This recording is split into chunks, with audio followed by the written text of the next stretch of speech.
जय श्रीराम. हर हर महादेव. मी सचिन पाटील. राजकीय आंधळ समर्थन तुमच्या विवेकाला फार बाधक असतं. तुमच्या विवेकावर अंधभक्तीचा पडदा पडतो. कुठल्याही गोष्टीचं समर्थन आंधळ समर्थन असलं तर ते तसंच होतं. भाजपा आणि संघ परिवार हे याचं एक जिवंत उदाहरण आहे. आपल्या वरिष्ठांनी केलेल्या चुकांवर पांघरून टाकण्यासाठी हे कशासाठी काहीही कारण देऊ शकतात. अंधभक्ती फार घातक असते. आणि भाजप आणि संघ सोडा, स्वतःला हिंदुत्ववादी म्हणवणारी लोक सुद्धा बऱ्याचदा या संभ्रमाचा शिकार होतात. शीख, खलिस्तान आणि संभ्रम याचं खूप जुनं नातं आहे. खलिस्तानी मुवमेंटमध्ये ज्यांचा इंटरेस्ट असेल आणि ज्यांचा अभ्यास आहे, तर आज बऱ्याच शिखांमध्ये हिंदूंप्रती जी द्वेषाची भावना आहे याची कल्पना खूप लोकांना नाहीये. बऱ्याच लोकांना हे सुद्धा माहिती नाही की पंजाबमध्ये शिवसेना जे काम करत होती, पंजाबमध्ये शिवसेना होती, ज्याच्यावर जनाब उद्धव साहेबांनी जे फटकारलं तिथल्या शिवसैनिकांना कालीचं मंदिर वाचवण्यासाठी, तिथल्या कालीच्या मंदिरावर तिथल्या खलिस्तान्यांनी दगडफेक केल्यानंतर तर तिथल्या बऱ्याचशा शिवसैनिकांनी राजीनामे दिले. तो भाग वेगळा. पण तिथे शिवसेना काय काम करत होती, कोणाच्या विरोधात काम करत होती, तर तिथल्या खलिस्तानी मानसिकतेच्या, तो थेट शीख विरुद्ध हिंदू असा संघर्ष आहे पंजाबमध्ये आहे. या संघर्षावर चित्रपट सुद्धा बनलेत, कथा कादंबऱ्या सुद्धा झाल्यात, पण त्याच्यातले चित्रपट सुद्धा प्रदर्शित होऊ दिले गेले नाहीत. खलिस्तानबद्दल बरीच कमी माहिती आज समाजामध्ये उपलब्ध आहे.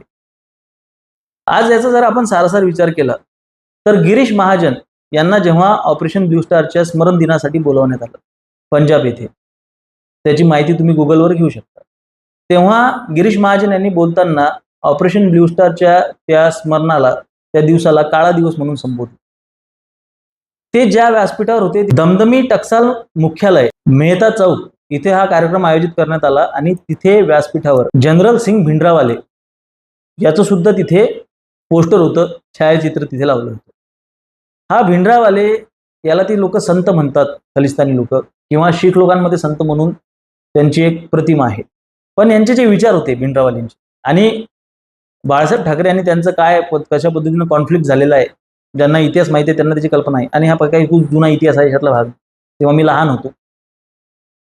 तर तुम्हाला जर भिंडरावाले यांचे विचार माहिती असतील तर ते फुटीरवादी विचार होते. त्यांना पंजाब हा भारतापासून वेगळा करायचा होता. खलिस्तानी मानसिकतेची ती लोक होती. आज खलिस्तान ही एक खूप मोठी समस्या आहे. एकीकडे आपण त्या समस्येसोबत फाईट करत असताना एवढंच काय, तुम्ही धुरंधर जर का चित्रपट बघितला, जो की आपण म्हणतो की बाबा भाजपाच्या पॉइंट ऑफ व्ह्यूने बनवलेला आहे, त्यामध्ये सुद्धा काही शीख समुदायाच्या लोकांना मारताना दाखवलंय, जे की दाऊदचे जवळचे, अर्थातच ती खलिस्तानी मानसिकतेची लोक दाखवली. एवढंच काय, तर त्यामध्ये जो रणवीर सिंग आहे त्याचा जो मित्र आहे, तो त्याचा जो हे सुद्धा आहे, मेवना सुद्धा आहे, त्याची बहीण त्याला दिलेली आहे, तो सुद्धा त्याच खलिस्तानी मुवमेंटचा. आणि तो बोलतो की जेव्हा पाकिस्तान आपला पंजाब वेगळा होईल आणि वेगळं राज्य होईल, असा तो त्याच्यात शब्द वापरलेला आहे. आज या खलिस्तानी मुवमेंट बद्दल सगळीकडे माहिती आहे, बोलल्या जाते मोठ्या स्केलवर. अशा वेळी भाजप सारखा पक्ष आणि त्या पक्षातल्या महाराष्ट्रातल्या एका मंत्र्याने त्यांच्या कार्यक्रमाला जाऊन हजेरी लावून ऑपरेशन ब्लू स्टारची निंदा नालस्ती करणे यापेक्षा दुर्दैवी गोष्ट कोणती नाही. आज आपल्याकडे सुद्धा बरीच लोकांना ऑपरेशन ब्लू स्टार काय आहे माहिती नाही. जर तुम्ही ऑपरेशन ब्लू स्टारला काळा दिवस समजता तर तुमचे म्हणजे पूर्ण तुमची मेहनतच वाया गेली. अजित डोवाल सारखी व्यक्ती जी तुम्हाला आज आदर्श वाटते, 1984 मध्ये जेव्हा हे ब्लू स्टार ऑपरेशन झालं तेव्हा अजित डोवाल सक्रिय नव्हते, पण त्याच्या 4 वर्षानंतर ब्लॅक थंडर नावाच्या ऑपरेशनमध्ये अजित डोवाल यांनी खूप महत्वाची कामगिरी बजावली. ब्लॅक थंडर हे सेम ब्लू स्टार सारखं ऑपरेशन होतं. ते खलिस्तान विरोधी ऑपरेशन होतं. त्यांच्या मंदिरामध्ये जोडे घालून मिलिटरी घुसवली, हा त्यांचा राग होता आणि त्याच्यातून त्यांनी इंदिरा गांधी यांची हत्या केली. आर्मीने कुठलेही एलिमिनेट करताना आपल्या त्या मंदिरामध्ये तुम्ही शरण दिलेली आहे खलिस्तानी आतंकवाद्यांना आणि तिथे आर्मी शूज घालून गेली, हे तुमचं दुखणं आहे. त्या आतंकवाद्यांना शरण दिलेली आहे याच्याशी तुम्हाला काही स्वर सुटत नाही. आणि कुठल्याही मंदिर किंवा कुठेही आतंकवाद्यांना एलिमिनेट करण्यासाठी, त्यांना संपवण्यासाठी तुम्हाला काय वाटते, आर्मीने शूज पायातले काढून जावं आतमध्ये, अशा पद्धतीने आर्मी तिथे गेली पाहिजे अशी तुमची अपेक्षा आहे. ह्या एका कारणासाठी ज्या पद्धतीने इंदिरा गांधींच्या शरीराची चाळणी करण्यात आली. आज भलेही हिंदुत्ववादी इंदिरा गांधींचा खूप राग करत असतील, भलेही त्यांनी साधू संतांवर गोळीबार केलेला हे आपल्या सगळ्यांना माहिती आहे, पण इंदिरा गांधींची एक जी बाजू, जी आयर्न लेडीची बाजू आहे, ती पाकिस्तानला धडा शिकवण्याची असो किंवा खलिस्तानी आणि नक्षलवादी मुवमेंट चिरडण्याची, चांगल्याला चांगलं म्हणण्याची मानसिकता आपल्या लोकांमध्ये का नाहीये मला सांग. इंदिरा गांधी जर का नसत्या तर खलिस्तानी मुवमेंट किंवा नक्षलवादी मुवमेंट जी त्यांच्या काळामध्ये जन्माला आली, उदयास आली, आज त्याचं स्वरूप हे प्रचंड मोठ्या प्रमाणात भयंकर स्वरूपाचं असतं. त्या बाबतीमध्ये नरेंद्र दामोदरदास मोदी यांच्यापेक्षा प्रचंड उजव्या इंदिरा गांधी आहेत, ज्यांना इतिहासाचा तीळमात्रही अभ्यास असेल, त्यांना याची कल्पना आहे. तुम्ही कितीही क्रिटिसाइज केलं, तुम्ही किती इकडून तिकडून अकलीची तारे तोडून तुम्ही ते गुंडाळण्याचा प्रयत्न केला, त्याची मांडणी करण्याचा प्रयत्न केला की नाही नाही इंदिरा गांधीचा हा स्वार्थ होता, तो स्वार्थ होता, इटलीहून असं व्हायचं तसं व्हायचं आणि रशियाला त्यांचे संबंध होते, काहीही म्हटलं तुम्ही, काही तरी सुद्धा ज्या पद्धतीने, ज्या कठोरपणाने खलिस्तानी मुवमेंट आणि आपल्या या मुवमेंटला, नक्षलवादी मुवमेंटला इंदिरा गांधींनी किंवा पाकिस्तानला ज्या पद्धतीने त्यांनी हाताळलेलं आहे, ती क्षमता आजच्या गव्हर्नमेंटमध्ये नाहीये, हे त्रिकालबाधित सत्य आहे. ज्या पद्धतीने महाराष्ट्रात आर पाटलांनी नक्षलवाद्यांवर कंट्रोल ठेवला होता, ती क्षमता या गव्हर्नमेंटमध्ये नाहीये, हे मी छाती ठोकपणे सांगू शकतो. एका C60ची कारवाई तुम्ही किती दिवस मिरवणार आहात किंवा हिडमा मडावी मारलाय त्याची तुम्ही किती दिवस तुम्ही स्वतःची पाठ थोपटून घेणार आहात. जंगलातला आतंकवाद संपून तो आता शहरामध्ये घुसतोय आणि जंगलातला आतंकवादही का, नक्षलवादही का संपतोय, त्याच्या मागची सुद्धा कारणं फारच वेगळी आहे.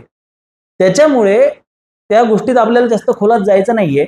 पण ज्या पद्धतीने नकेल कसणे म्हणतात, ही जी आर पाटील किंवा इंदिरा गांधींनी केलेली आहे, नक्षलवादाच्या बाबतीत ज्या लोकांना थोडाही अभ्यास असेल त्यांना या गोष्टीची कल्पना आहे की त्या पद्धतीची भूमिका आज भाजपाची नाहीये. तुम्ही जंगलातला नक्षलवाद संपवला म्हणून स्वतःच्या पाठी थोपटून घेत आहात आणि त्या कारवायांबद्दल तुम्ही टाकत आहात, पण तुम्ही इकडे महाराष्ट्रामध्ये जरांगे पाटलांच्या मुवमेंटला, त्यांच्या चळवळीला काउंटर करण्यासाठी जे तुम्ही एक चळवळ उभी करता, त्या चळवळीत तुम्ही घोषित नक्षलवाद्यांना, तुम्ही शीतल साठे आणि सचिन माळींना, घोषित नक्षलवाद्यांना तुम्ही व्यासपीठ देतात. ते तुमच्या व्यासपीठावर येऊन तिथे गोपीचंद पडळकर आणि छगन भुजबळ बसले असताना तिथे डफडी वाजून त्यांच्या नक्षलवादी मुवमेंटच्या विचारांचं पुनरुज्जीवन तुमच्या डोळ्यासमोर करत आहेत. आणि दुसरीकडे तुमचे हे आपला जो हा पिस्तुल्या मंत्री आहे, जो कुठल्याही गोष्टीमध्ये कॉन्ट्रोवर्सीमध्ये फसत राहतो, कुछ भी करणे काय, त्यांनी तर एखादा यज्ञ हवन करून घ्यायला पाहिजे, नाही ते एखाद्या वेताळाला रोडगे करायला पाहिजेत. आमच्या विदर्भात रोडगे करत असतात. एखाद्या माणसाचं कंटिन्यू संकट चाललं असलं, हे सुद्धा मी विनोद बुद्धीने बोलतोय, हे पण सांगावं लागतंय. तर विषय असा होतोय की ह्या पद्धतीने तुम्ही जर का खलिस्तानी नक्षलवादी मानसिकतेला खतपाणी घालत असाल तर तुमच्या बुद्धीची करावी तेवढी कीव कमी आहे. तुम्ही ह्या लोकांना पुनरुज्जीवित करता हे तुमच्या लक्षात येत नाहीये का? दुसरीकडे बऱ्याच लोकांना खलिस्तान काय हे माहितीच नाहीये. शीख दंगली झाल्या, शीख विरोधी दंगली झाल्या, आपण त्यांना खूप जास्त प्रोजेक्ट करतो, त्याच्यासाठी काँग्रेसला आपण खूप नावं ठेवतो, ही गोष्ट माहिती आहे, मान्य आहे, खरी आहे. कुठल्याही पंथाचा, कुठल्याही संप्रदायाचा, कुठल्याही समूहाचा अशा पद्धतीने त्यांचं जेनोसाईड होणे, त्यांचं शिरकाण होणे हे अत्यंत चुकीचं आहे. त्यांची अशी सामूहिक हत्या, मॅसेकर ज्याला म्हणतात, तशा पद्धतीने हे अत्यंत चुकीचं. असं कुठल्याही समुदायावर, कुठल्याही पंथावर ही पाळी येऊ नये.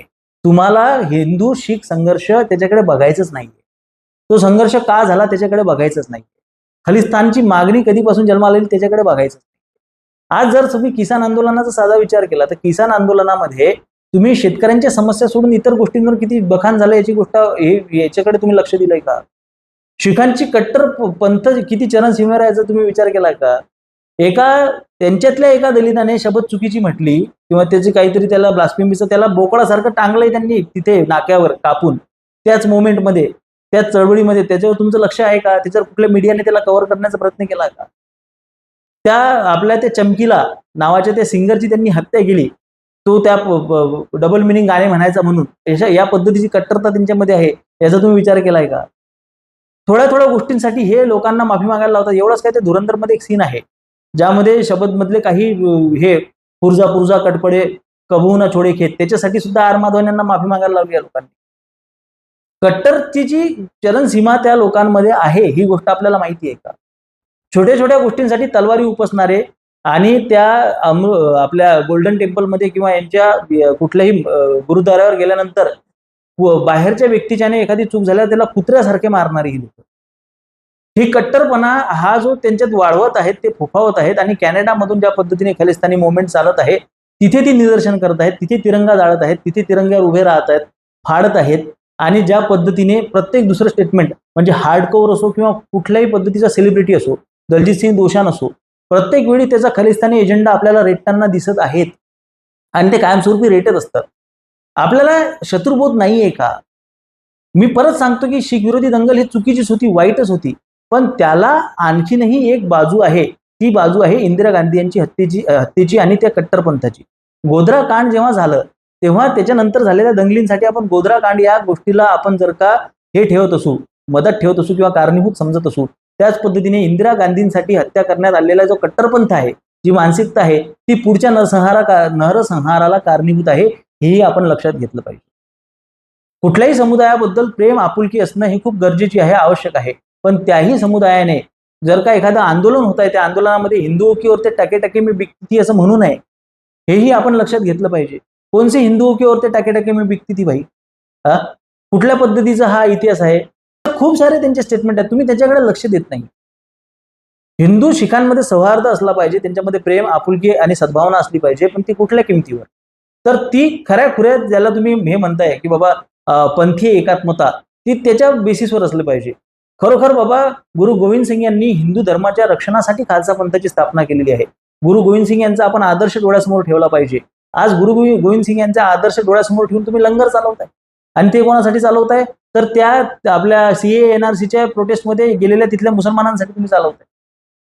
आज आपण आपल्या तत्वांपासून किती भरकटलोय, हा विचार सुद्धा त्यांना करायला भाग पाडणं हिंदूंचं काम आहे.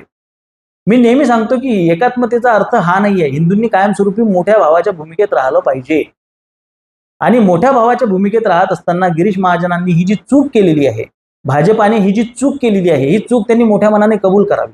अशा पद्धतीने भिंडरवालाचं छायाचित्र असलेल्या व्यासपीठावर जाऊन ऑपरेशन ब्लू स्टार सारख्या एका नक्षलवादी खालिस्तानी लोकांना एलिमिनेट करणाऱ्या ऑपरेशनला काळा दिवस म्हणून संबोधणे, हे भाजपाची सगळ्यात मोठी चूक आहे.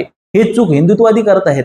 त्या विषयाचं गांभीर्य लक्षात न घेता, त्याच्या मागची कारणं लक्षात न घेता, ज्या पद्धतीने काँग्रेसचा विरोध करण्यासाठी खलिस्तानी मानसिकतेचं पुरजोर समर्थन हिंदुत्ववादी करतात बऱ्याच वेळा. मग इतकं तुम्हाला प्रेम आहे तर तुम्ही खलिस्तान वेगळं देऊन द्या. इतकं तुम्हाला प्रेम आहे तर तुम्ही पंजाब भारतापासून वेगळा करण्याचं समर्थन करा. एवढं तुम्हाला आपुलकी वाटते तर त्यांच्या प्रत्येक गोष्टीचं समर्थन करा. असं तळ्यात मळ्यात राहून चालणार नाहीये. जर भूमिका घ्यायच्या असतील तर आपल्याला कठोर भूमिका घ्याव्या लागतील. भारत हा एक संघ राहिला पाहिजे, आणि एक संघ भारत राहण्यासाठी कुठल्याही पंथाची कट्टरपणा, ते कट्टरपणाची चरणसीमा आपल्याला ती ओलांडू देता कामा नये. ही मानसिकता हिंदूंनी मनाशी भिनवणं आवश्यक आहे. गुरु गोविंद सिंग असतील, हरिसिंग नलवा असतील, गुरु तेग बहादूर सिंग असतील, सगळे 10 गुरु, अर्जन सिंग असतील, या सगळ्या गुरूंबद्दल, गुरु ग्रंथ साहेबबद्दल, गुरुद्वाराबद्दल, शिखांबद्दल, त्यांच्या पगडीबद्दल, त्यांच्या 5 ककारांबद्दल, म्हणजे कंगा, कडा, कच्छा, कटार आणि केश, ह्या 5 ककारांबद्दल आम्हाला आदर आहे. ते सन्मानानं त्यांची वेशभूषा करतात, ते सन्मानानं जगतात, ते सन्मानाने स्वतःच्या धर्माला प्रोटेक्ट करतात आणि सन्मानाने तो पुढे आणतात. त्याच्याबद्दल आम्हाला काही हरकत नाही. पण त्या सन्मानामध्ये, त्या स्वाभिमानामध्ये त्याचं रूपांतर अहंकारामध्ये होऊन दुसऱ्यांना कमी दाखवणे किंवा प्रत्येक गोष्टीला कट्टरपणाकडे नेऊन प्रत्येक गोष्टीचा विरोध करणे आणि समाजामध्ये अराजकता निर्माण करण्याचा प्रयत्न करणे, त्या गोष्टीला हिंदूंचा कायमस्वरूपी विरोध असला पाहिजे. आणि असं करणाऱ्या कट्टरपंथी विचारसरणीच्या व्यासपीठांवर आपण जाता कामा नये, एवढी साधी गोष्ट भाजपाने लक्षात घेणं आवश्यक आहे. माझे विचार पटत असतील तर सहकार्य असू द्या. धन्यवाद. जय श्रीराम. हर हर महादेव.